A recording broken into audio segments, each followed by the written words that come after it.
Rome, la nuit du 24 au 25 juillet 1943.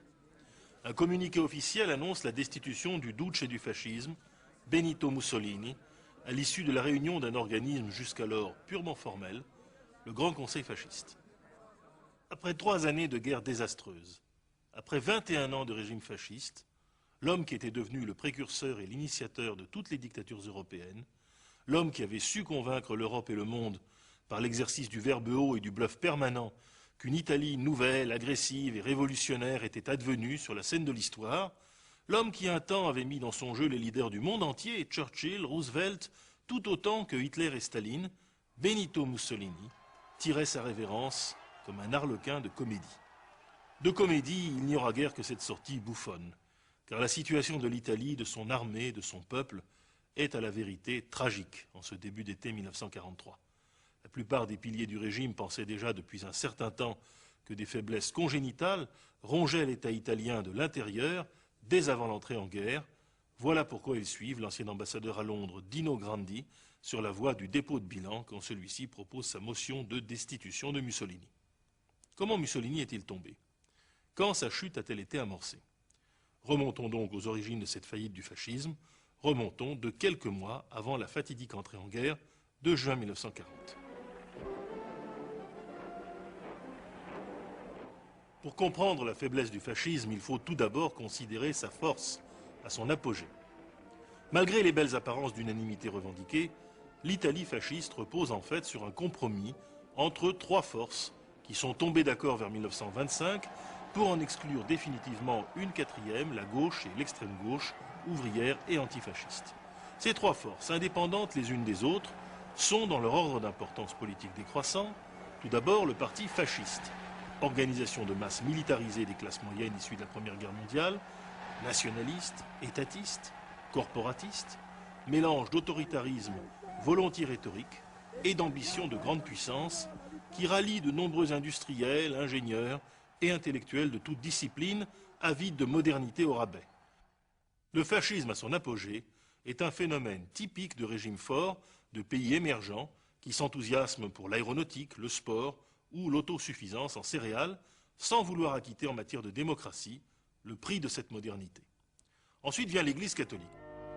Celle-ci demeure de loin la première force organisée du pays. Elle a conservé son indépendance, ses mouvements de jeunesse et d'étudiants. Les accords de Latran, signés en 1929, ont rétabli très largement l'influence morale et culturelle du pape et de son Église. Et enfin vient la royauté, certes rapetissée, à l'instar de son chef, le roi Victor Emmanuel III, qui aurait pu être réformé pour sa petite taille dans son armée si on lui avait appliqué le règlement, mais qui demeure une référence et un contre-pouvoir aussi au service des anciennes classes possédantes. Or, ce triangle de stabilité, qui assurait la permanence de la dictature personnelle du duce, s'effrite très nettement à la suite du grand tournant de 1936-37, où Mussolini abandonne son alliance traditionnelle avec la France et la Grande-Bretagne pour se rapprocher d'Hitler. Dans le feu de la guerre d'Espagne, l'Italie s'engage de toutes ses forces aux côtés de l'Allemagne contre la République espagnole avec l'armée rebelle de Franco. L'Église, la première, fait sentir ses réticences face à cette alliance hitlérienne.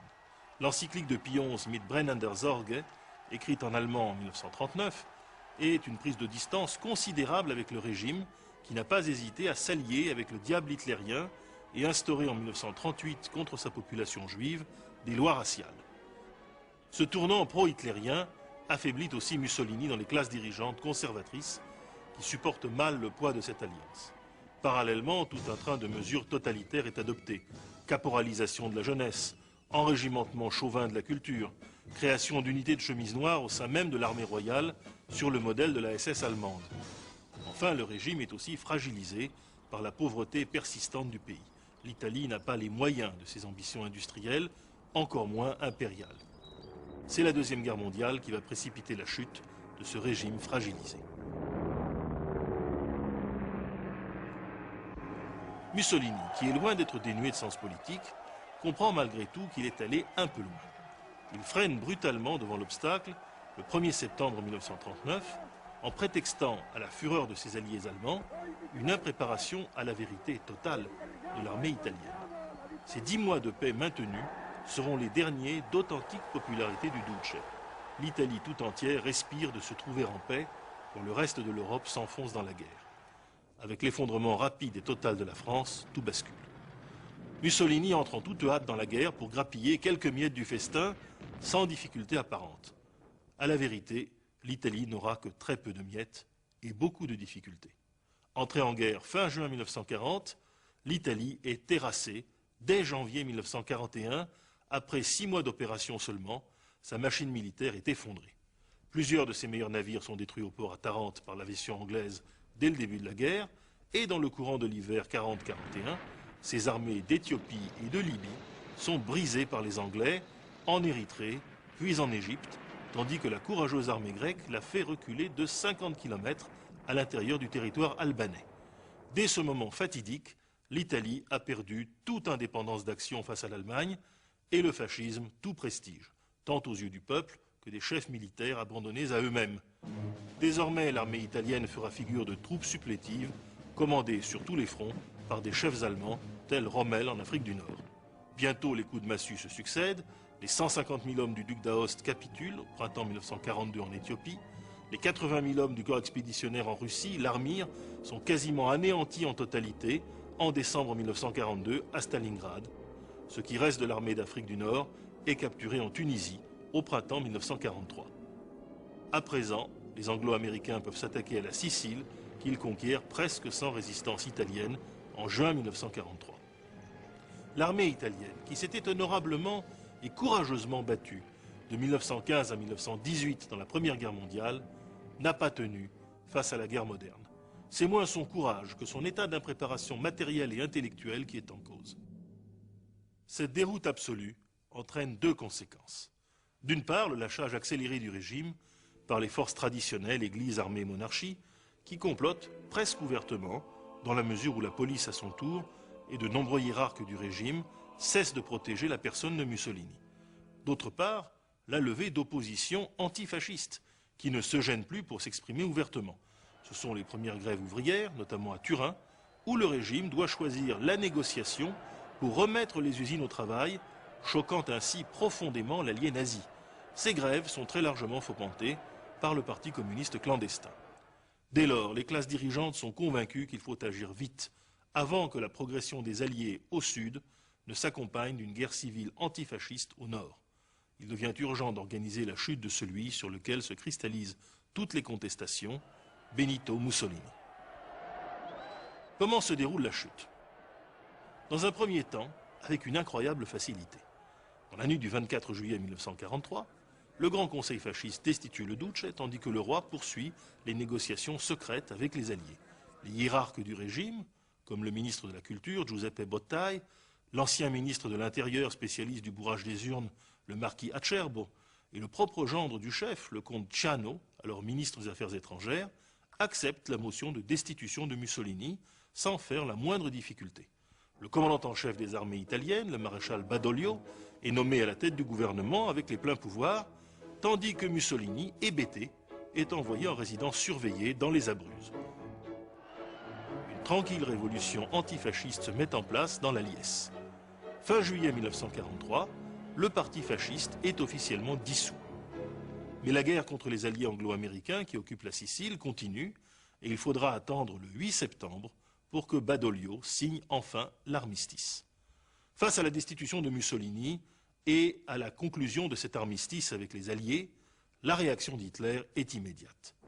Pendant l'automne, la Wehrmacht envahit l'Italie par le nord et désarme partout les soldats italiens.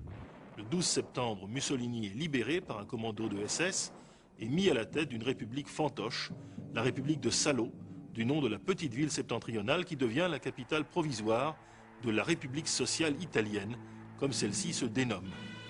Elle annonce d'emblée sa volonté de continuer le combat aux côtés des nazis et va devenir une organisation criminelle de première grandeur, opérant des rafles et des exécutions contre les jeunes insoumis, les ouvriers grévistes, les juifs.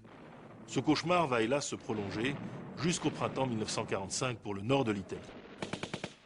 En avril 1945, face à des forces alliées de faible envergure, remontées pour cette raison très lentement vers le nord, le front allemand s'effondre enfin. Mussolini, déguisé en soldat allemand, et sa maîtresse Clara Petacci tentent de fuir vers la Suisse. Le 26 avril, ils sont interceptés par des partisans à Dongo, près du lac de Côme. Et le 27, Mussolini est fusillé avec sa maîtresse sur un ordre de Luigi Longo, le chef du Parti communiste italien en zone occupée.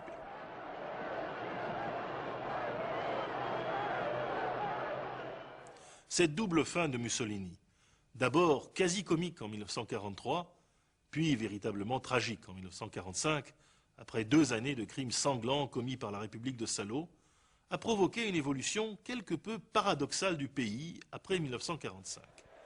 Pour beaucoup d'Italiens, surtout au sud, où la libération intervient dès 1943, en 1944 pour Rome, Mussolini devient un personnage plus ridicule que terrible, dont le tort essentiel aura été de s'allier avec Hitler. La critique du fascisme y demeure tout aussi modérée qu'aura été la répression fasciste elle-même. Cette interprétation volontiers complaisante a nourri la modération politique de la démocratie chrétienne. Au nord, au contraire, pour la population prise dans l'engrenage de l'occupation allemande et des exactions criminelles de la milice de Salo, le fascisme prend figure d'une bande armée violente et cruelle. Cet épisode ultime enracinera chez les Italiens du Nord un antifascisme militant qui fera beaucoup pour le prestige du Parti communiste dès l'après-guerre. Il permet d'expliquer, mieux que de longs discours, la violence symbolique de la mise à mort du dictateur et son humiliation finale sur la Grand Place de Milan.